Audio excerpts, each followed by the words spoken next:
Oui, mesdames et messieurs, la victoire est possible.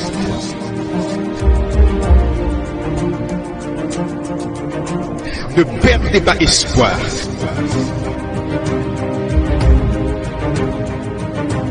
Nous continuons d'avancer. La vie vous met à genoux, mais refusez de rester au sol. Il est vivant. Il est vivant. Il est vivant.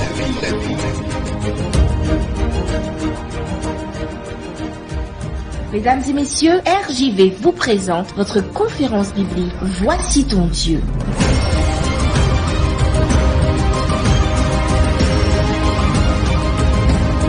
Il est vivant.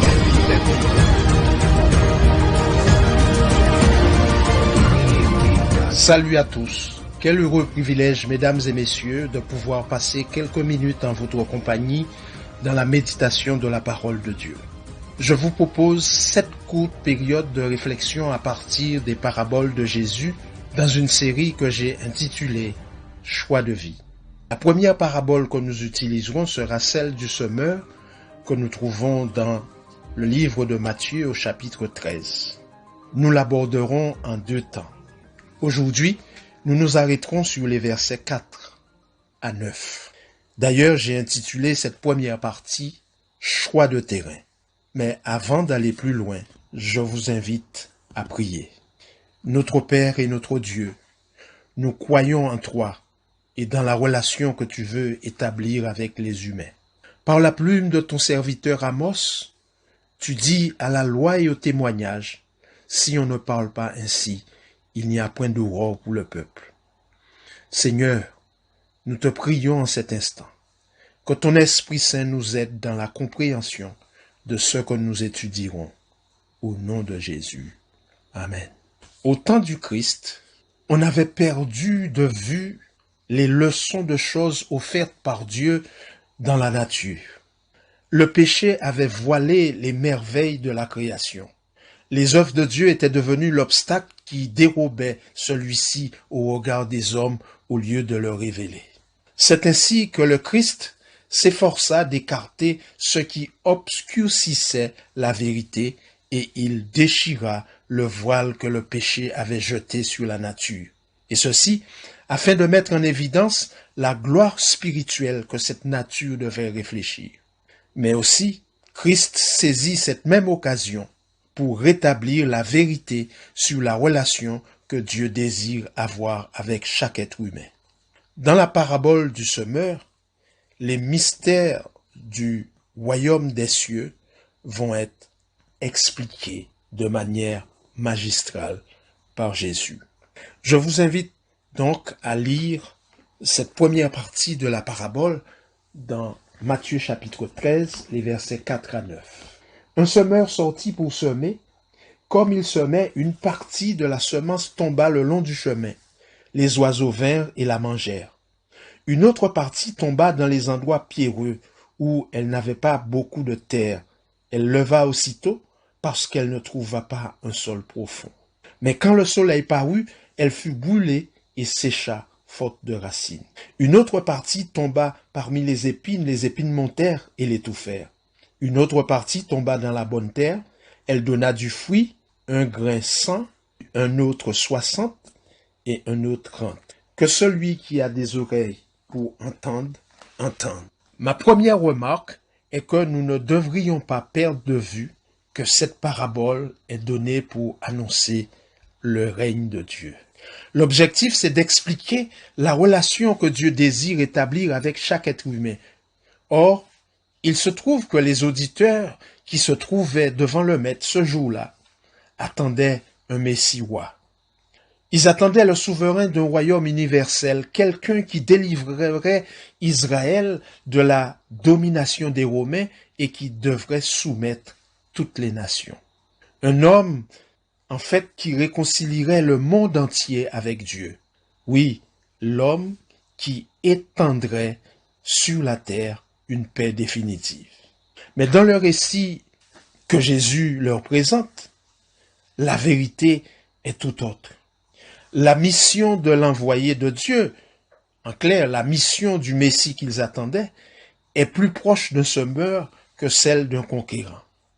La deuxième remarque que je peux faire concernant cette parabole, ou cette première partie de la parabole, c'est que ce semeur sortit pour semer sans choisir un terrain de prédilection. Ce qui l'intéressait, c'était semer à tout vent sans faire de choix de terrain. Alors, les graines tombent un peu partout, sur le chemin, endroit où marchent les piétons, et où aussi les oiseaux se régalent. Une autre partie sur les rochers, et là, pas de possibilité de germination. Ensuite, une autre partie parmi les mauvaises herbes, les épines. Et là encore, aucune chance de survie pour ces grains. Et finalement, le reste dans la bonne terre. Dans cette partie de la parabole, la question de terrain semble être déterminante. Et je pourrais même dire par la même occasion, pousse à la réflexion. Peut-être me permettant de me demander quel genre de terrain suis-je. Et puis j'arrive à ma dernière remarque concernant cette première partie de la parabole. Ce semeur est particulier dans sa mission. Il sème à tout vent, il sème partout. Nous comprenons bien qu'il s'agit de Dieu, oui, Dieu le semeur. Parlant de la manière d'agir de Dieu, Jean, dans son 3e chapitre, au verset 16, dit « Car Dieu a tant aimé le monde qu'il a donné son Fils unique, afin que quiconque croit en lui ne périsse point, mais qu'il ait la vie éternelle. » Son objectif est un objectif très large.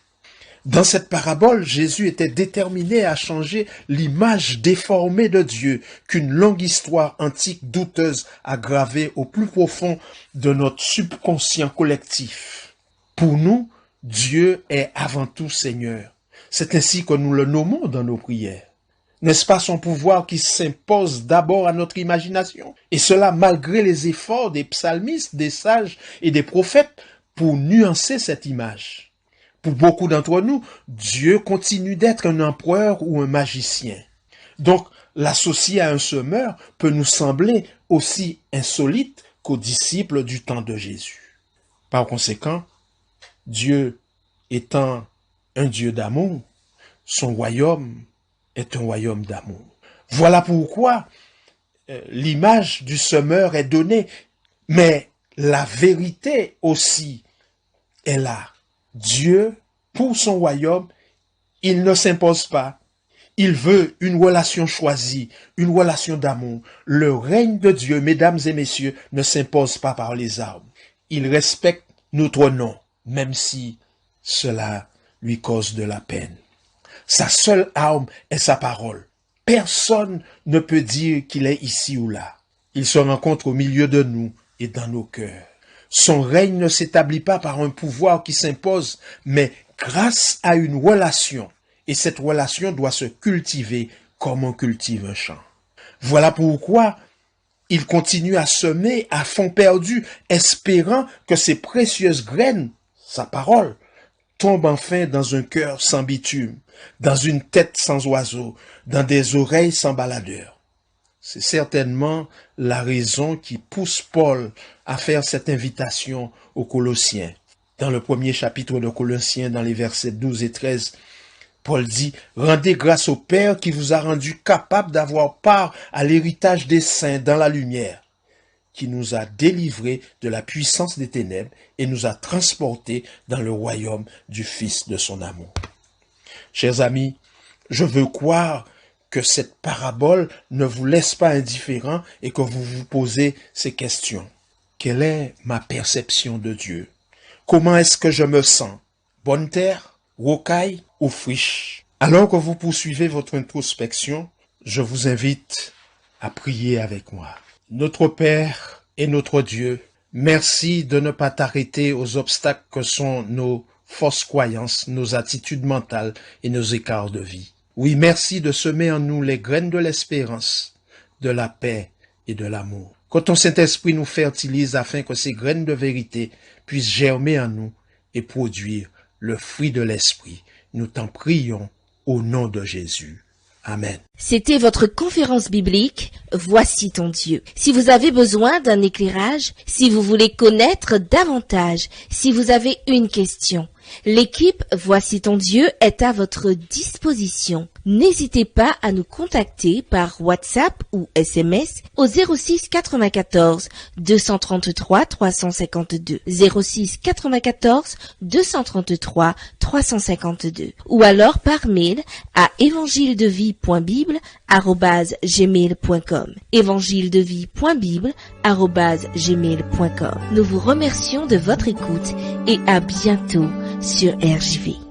Tout est noir autour de toi, tu cherches ton chemin, le cœur brisé, déchiré et découragé. Je sais ce n'est pas facile, je comprends ce que tu vis. Tu te crois abandonné à combattre une armée. Dieu a un plan pour toi, Dieu a un plan. Son amour est pur, son cœur est bon. Et souviens-toi toujours que Dieu a un plan.